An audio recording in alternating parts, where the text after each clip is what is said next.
So this workshop is organized within the Optimustic project, which is funded by the Ministry of Europe and Foreign Affairs. The goal of this project is to optimize sterile insect technique in order to upscale this technology. So we invited the best projects in the world, which come mainly from Asia, namely China and Singapore, but also the US and the best project in Europe. So SIT is sterile insect technique, which is using radiation to sterility in the mosquito before you release them.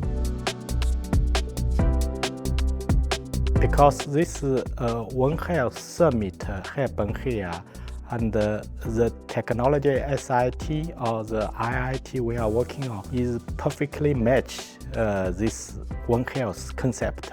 It is quite nice to have this international workshop in Montpellier. It's super rare for us as a community working on mosquito control and SIT to meet. I came to learn more about the different projects and application can be made with neural networks and AI recognition models.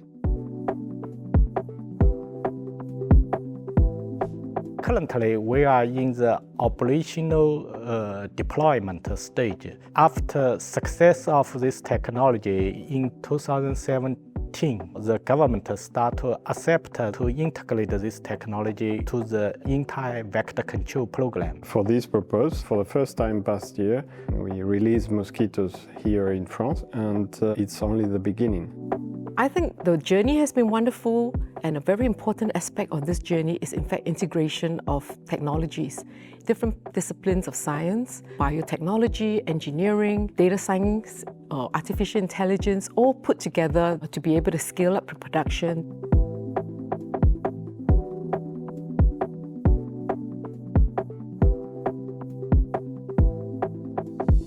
This workshop is important for CIRAD and France because we are not in the best innovators in terms of sterile insect technique. For example, Singapore is already protecting 40% of their population. So for us, it's very important to learn from the countries that are the most advanced.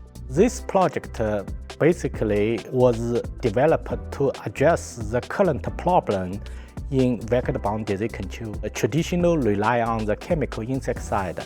We need several tools to fight against these vectors, and SIT is one of them. My goal has always been to reduce the impact of vector control on non-target species. Impacting public health and averting diseases, bringing science from the laboratory and develop it to make an impact on people's lives.